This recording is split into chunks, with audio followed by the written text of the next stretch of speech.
Hello friends, CRPF tradesman का एक और क्लास लेकर आ गया हूँ आप लोगों के लिए। ठीक है फ्रेंड्स, आज का क्लास स्टार्ट करते हैं। जीके जीएस का आज का फर्स्ट क्वेश्चन है हमारा, कंपनी संशोधन विधेयक 2020 को लोकसभा में किस मंत्री द्वारा पेश किया गया था। तो जो कंपनी विधेयक 2020 है, इसे लोकसभा में आपके अनुराग सिंह ठाकुर द्वारा पेश किया गया था। ठीक है फ्रेंड्स, याद रखें। और ये कौन है ये भी याद रखें, ये आपके हैं खेल एवं युवा मंत्री हैं, खेल एवं युवा मामलों के मंत्री हैं। ठीक है फ्रेंड्स, अगला क्वेश्चन देखते हैं। खालिस्तान के दौरान मुख्य फोकस सार्वजनिक क्षेत्र पर था और इस दौरान देश में तेजी और औद्योगिकरण लाने की योजना बनाई गई थी।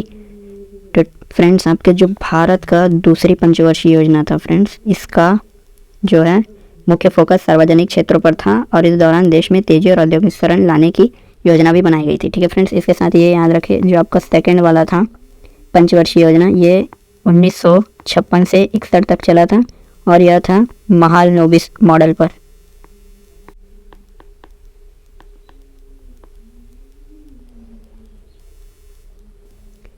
ठीक है फ्रेंड्स, महालनोबिस मॉडल पर आधारित था यह। नेक्स्ट क्वेश्चन है हमारा, अनुच्छेद खालिस्तान से खालिस्तान अन्य बातों के साथ साथ राष्ट्रपति की योग्यता, कार्य और उनके कार्यकाल का निर्वाचन, पुनर्निर्वाचन की विधि और महाभियोग का वर्णन करते हैं।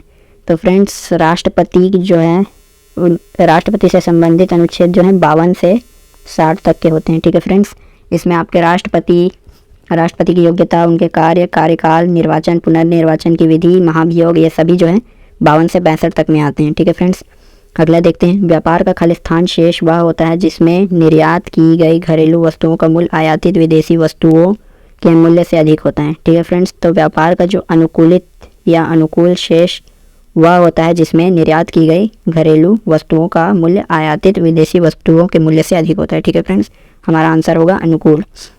अगला क्वेश्चन है हमारा, खेलो इंडिया यूथ गेम्स को पहले खालिस्तान के नाम से जाना जाता था। तो खेलो इंडिया यूथ गेम्स को पहले खेलो इंडिया स्कूल गेम्स के नाम से जाना जाता था। ठीक है फ्रेंड्स, खेलो इंडिया स्कूल गेम्स की शुरुआत हुई थी आपकी ईयर 2018। ठीक है फ्रेंड्स, 2018 में इसकी शुरुआत हुई थी। इसके फर्स्ट सीज़न के बाद जो सेकंड सीज़न आने वाला था, उसमें जो है भारतीय ओलंपिक कमेटी भी शामिल हो गई थी। तो उसके बाद से इसका नाम जो है वो चेंज कर दिया गया और खेलो इंडिया यूथ गेम्स कर दिया गया। ठीक है फ्रेंड्स, खेलो इंडिया यूथ गेम्स। उसके बाद ये जो है आपका 2019 से नाम चेंज हुआ था, ये भी याद रखें।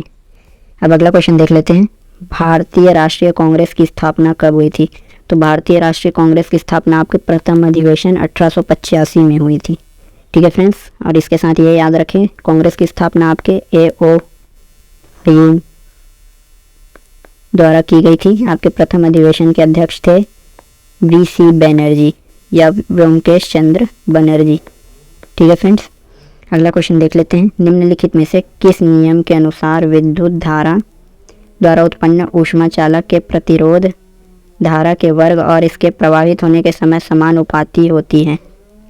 तो यह है आपके जूल नियम के अनुसार। ठीक है फ्रेंड्स, जूल नियम के अनुसार विद्युत धारा द्वारा उत्पन्न ऊष्मा चालक के प्रतिरोध और धारा के वर्ग और इसके प्रवाहित होने के समय समानुपाती होती है।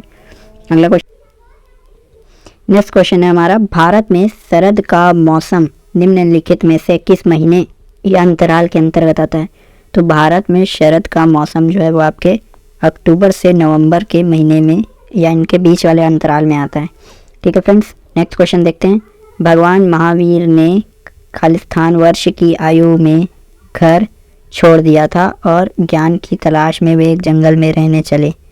तो भगवान महावीर जी ने जो है वो 30 वर्ष की आयु में जो है वो गृह त्याग किया था। ठीक है फ्रेंड्स, इसके साथ ही इनके समकालीन जो थे वो थे आपके महात्मा गौतम बुद्ध जी। गौतम बुद्ध जी ने जो है वो गृह त्याग किया था आपके 29 ईयर्स में। ठीक है फ्रेंड्स, इनका भी क्वेश्चन पूछ सकता है, तो ये भी याद रखें। नेक्स्ट क्वेश्चन है हमारा, अगला क्वेश्चन हमारा, स्वामी विवेकानंद जी के जन्मदिन के उपलक्ष्य में 23वां राष्ट्रीय युवा महोत्सव खालिस्तान में आयोजित किया गया था। तो आपका 23वां युवा महोत्सव जो है उसका आयोजन आपके लखनऊ में किया गया था। ठीक है फ्रेंड्स, लखनऊ में। इसके साथ ही याद रखें, जो आपका राष्ट्रीय युवा दिवस होता है वो आपके स्वामी विवेकानंद जी के ही जन्म दिवस पर मनाया जाता है, जिसका डेट होता है आपका 12 जनवरी। और इस 12 जनवरी 1863 में आपके स्वामी विवेकानंद जी का जन्म हुआ था। उसके बाद अगला क्वेश्चन देख लेते हैं। विश्वरूपम फिल्म के लिए सर्वश्रेष्ठ कोरियोग्राफी का राष्ट्रीय फिल्म पुरस्कार खालिस्तान को दिया गया था। विश्वरूपम फिल्म के लिए सर्वश्रेष्ठ कोरियोग्राफी का अवार्ड जो है वो मिला था आपके पंडित बिरजू महाराज जी को। ठीक है फ्रेंड्स, अगला क्वेश्चन देखते हैं। बर्मी भारत के किस पड़ोसी देश की राजभाषा है? तो बर्मी जो है वह भारत के पड़ोसी देश म्यांमार की राजभाषा है। ठीक है फ्रेंड्स, इसके साथ ही म्यांमार का जो राजधानी है वो भी याद रखें, वो है आपका न्यापीडा। न्यापीडा जो है वो आपके म्यांमार की राजधानी है। ठीक है फ्रेंड्स, अगला क्वेश्चन है आपका। अप्रैल 2022 में दिल्ली के नए मुख्य सचिव के रूप में किसे नामित किया गया था? तो दिल्ली के नए सचिव के रूप में नामित किया गया था आपके नरेश कुमार जी को।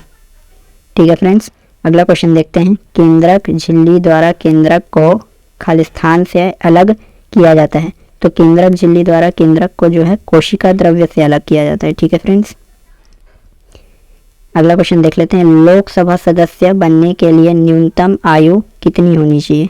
तो आपके लोकसभा सदस्य बनने के लिए न्यूनतम आयु जो है वह है आपका 25 वर्ष। ठीक है फ्रेंड्स, इसके साथ ही याद रखें जो आपका राज्यसभा सदस्य बनने के लिए न्यूनतम आयु जो है वो है आपका 30 वर्ष। ठीक है फ्रेंड्स, इसके साथ ही आपका राज्यपाल बनने के लिए भी याद रखें, राज्यपाल बनने के लिए न्यूनतम आयु चाहिए आपको 35 वर्ष की। ठीक है फ्रेंड्स, इसके साथ ही याद रखें राष्ट्रपति का भी, राष्ट्रपति बनने के लिए भी आपको न्यूनतम 35 वर्ष की आयु होनी चाहिए। अगला क्वेश्चन देखते हैं फ्रेंड्स। ड्री अरुणाचल प्रदेश का एक कृषि उत्सव है, यह खालिस्तान के महीने में मनाया जाता है। तो ड्री जो है आपका अरुणाचल प्रदेश में मनाया जाने वाला कृषि उत्सव ये जुलाई के माह में मनाया जाता है। ठीक है फ्रेंड्स, अगला क्वेश्चन देखते हैं। जब निर्यात आयात से अधिक होता है तो इसे खालिस्तान की स्थिति के रूप में जाना जाता है।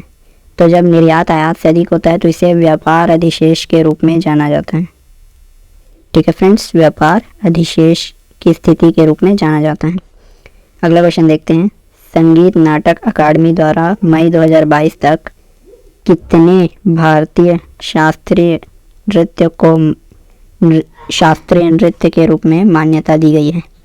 संगीत नाटक अकादमी द्वारा मई 2022 तक कितने भारतीय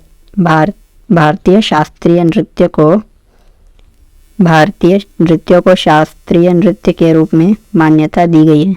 तो ये है आपके टोटल 8 भारतीय नृत्य को शास्त्रीय नृत्य के रूप में मान्यता दी गई है। ठीक है फ्रेंड्स, इसमें से आता है आपका असम का सत्रिया आता है, आंध्र प्रदेश और तेलंगाना का कुचिपुड़ी आ जाता है, और आपका तमिलनाडु का भरतनाट्यम आता है, उड़ीसा का ओडिसी आता है, और इसके साथ आपका कथक आता है उत्तर प्रदेश या उत्तर भारत में, और एक आता है केरल का 2 आता है, मोहिनी अट्टम और कथकली। ठीक है फ्रेंड्स, यही 8 जो है वो आपके शास्त्रीय नृत्य हैं। अगला क्वेश्चन देख लेते हैं। किसी भी क्षेत्र का दाब एवं पवन तंत्र किस पर निर्भर करता है? तो किसी भी क्षेत्र का दाब एवं पवन तंत्र जो है आपके स्थान का अक्षांश और ऊंचाई पर निर्भर करता है। ठीक है फ्रेंड्स, अगला क्वेश्चन देखते हैं। निम्नलिखित राजनीतिक नेताओं में से कौन जून 2022 में पंजाब के संगरूर निर्वाचन क्षेत्र से संसद सदस्य बने?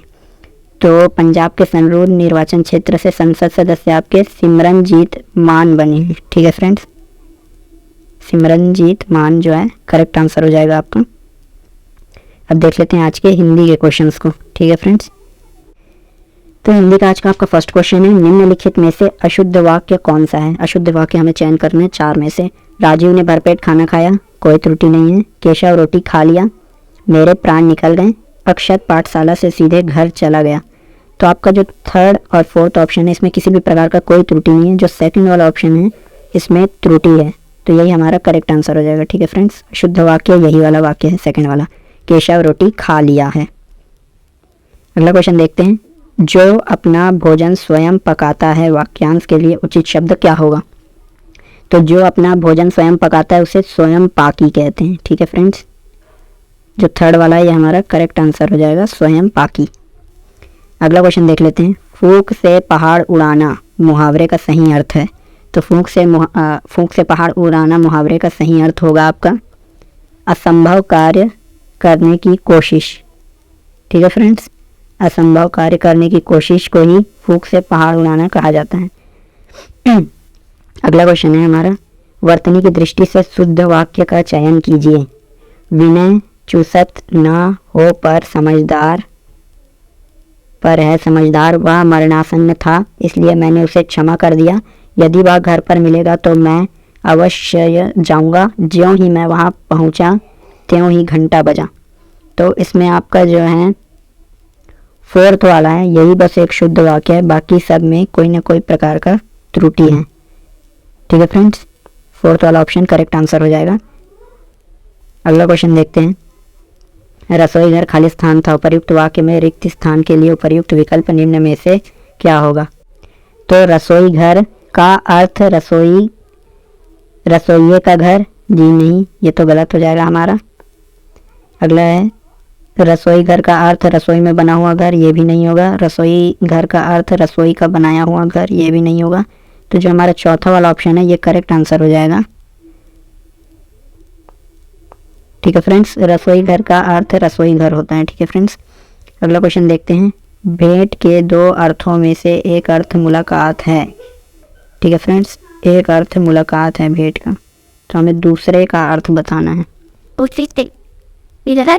अतिथि को खलिस्तान देकर सम्मानित किया गया, तो हमें यहाँ भेंट का दूसरा अर्थ बताना है।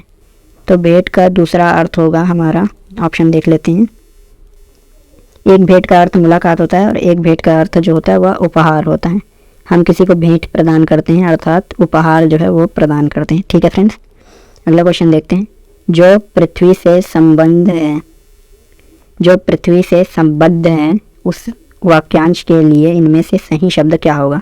तो जो पृथ्वी से संबद्ध है उसे पार्थिव कहा जाता है। ठीक है फ्रेंड्स, थर्ड वाला जो है हमारा करेक्ट आंसर हो जाएगा, पार्थिव। अगला क्वेश्चन देखते हैं, मुसीबत में और मुसीबत आना किस मुहावरे का अर्थ है। हमें मुहावरे का अर्थ बताना है। ठीक है फ्रेंड्स, तो कंगाली में आटा गीला होना ही मुसीबत में और मुसीबत आना का अर्थ होगा। तो सेकंड वाला हमारा करेक्ट आंसर हो जाएगा। अगला क्वेश्चन देखते हैं, इस विषय पर प्राचार्य ने क्या निर्णय किया। इस वाक्य में क्रिया संबंधी त्रुटि पहचान कर निम्नलिखित में से शुद्ध वाक्य का चयन कीजिए। ठीक है फ्रेंड्स, तो इस विषय पर प्रचार ने क्या निर्णय प्रदान किया, इस विषय पर प्रचार ने क्या निर्णय लिया, इस विषय पर प्राचार्य ने क्या निर्णय दिया, इस विषय पर प्राचार्य ने क्या निर्णय कहा। तो हमारा जो सेकंड वाला ऑप्शन हो जाएगा फ्रेंड्स, ये हमारा करेक्ट आंसर हो जाएगा। ठीक है फ्रेंड्स, बाकी में निर्णय प्रदान किया ये तो त्रुटि वाला भाग है। निर्णय दिया नहीं जाता, निर्णय लिया जाता है, और निर्णय कहा नहीं जाता। ठीक है फ्रेंड्स, अगला क्वेश्चन देखते हैं, दूसरों की उन्नति को देखकर जलने वाला इस वाक्यांश के लिए एक सार्थक शब्द है। तो जो दूसरों की उन्नति देखकर जलते हैं फ्रेंड्स उसे ईर्ष्यालु कहते हैं। तो हमारा फर्स्ट वाला ऑप्शन करेक्ट ऑप्शन हो जाएगा इसका। अगला क्वेश्चन देखते हैं, निम्नलिखित में से अंतर का अर्थ नहीं होता है। तो जो तीन ऑप्शन है वो अंतर का अर्थ होता है और जो एक ऑप्शन है वो अंतर का अर्थ नहीं होता है। तो जो हमारा आकाश है वह अंतर का अर्थ नहीं होता है फ्रेंड्स, ये हमारा करेक्ट ऑप्शन हो जाएगा। अगला क्वेश्चन देखते हैं, संपन्न को सब सुख प्राप्त हो जाते हैं और खालिस्तान सदा ही तरसता रह जाता है। संपन्न के विलोम शब्द से उक्त वाक्य पूर्ण करें। ठीक है फ्रेंड्स, तो हमें संपन्न का विलोम बताना है यहाँ पे। तो देख लेते हैं हमारे ऑप्शन को। तो जो ऑप्शन दिए गए हैं अपंग, शाही, विपन्न या वीर, तो जो हमारा थर्ड ऑप्शन है विपन्न, ये संपन्न का करेक्ट विलोम हो जाएगा। ठीक है फ्रेंड्स, थर्ड वाला ऑप्शन। अगला क्वेश्चन देख लेते हैं, रामू बेहद गरीब है। उपरोक्त वाक्य में रेखांकित शब्द में उपर्युक्त पर्यायवाची शब्द का चयन कीजिए। तो जो हमारा रेखांकित शब्द है वह गरीब है, तो गरीब का हमें पर्यायवाची बताना है। तो गरीब का सही पर्यायवाची होता है निर्धन। ठीक है फ्रेंड्स, गरीब का पर्यायवाची होता है निर्धन, ये हमारा करेक्ट आंसर हो जाएगा। अगला क्वेश्चन देखते हैं, अपना हस्ताक्षर लगा दो। इस वाक्य में रेखांकित शब्द के स्थान पर उपर्युक्त शब्द के प्रयोग से वाक्य को शुद्ध करें। तो जो लगा दो है, लगा ये हमारा रेखांकित शब्द है, तो इसके स्थान पर हमें उपर्युक्त शब्द का प्रयोग करना है। तो अपना हस्ताक्षर मिला दो, सटा दो, जोड़ दो या कर दो। तो जो हमारा फोर्थ ऑप्शन है कर, ये करेक्ट आंसर हो जाएगा। ये जोड़ रहा है इस वाक्य में, तो यही हमारा करेक्ट आंसर हो जाएगा। ठीक है फ्रेंड्स, अगला क्वेश्चन है, लड़कों ने लड़कियों के साथ नाचा। उपरोक्त वाक्य में जो है आपके कारक संबंधी त्रुटि पहचान कर निम्नलिखित में से शुद्ध वाक्य का चयन करें। तो जो कारक संबंधी त्रुटि है हमें उसे पहचान कर शुद्ध वाक्य का चयन करना है। ठीक है फ्रेंड्स, तो जो 15 में ऑप्शन है, फर्स्ट ऑप्शन, लड़के लड़कियों ने साथ नाचे, लड़के लड़कियों के साथ नाचे, लड़कों ने लड़कियों के साथ नाचे, लड़कों ने लड़कियों के साथ नाचा। इसमें सेकंड वाला ऑप्शन करेक्ट आंसर हो जाएगा, लड़के लड़कियों के साथ नाचे। तो फ्रेंड्स आज के क्वेश्चन इतने ही थे। गद्यांश आपके लिए होमवर्क रहेगा, आप इसे घर पे बनाएंगे। इसके साथ ही रीजनिंग के बहुत ही सिलेक्टेड क्वेश्चन हैं जो आपके MTS T1 में बहुत काम आएंगे। इसके साथ ही आपके ट्रेड्समैन में भी ये सब क्वेश्चन आने की संभावना है, आपके सिलेबस के अकॉर्डिंग ही है। सारे PDF का लिंक जो है वो कमेंट सेक्शन में है, आप वहाँ से उसे डाउनलोड कर सकते हैं। ठीक है फ्रेंड्स, थैंक यू।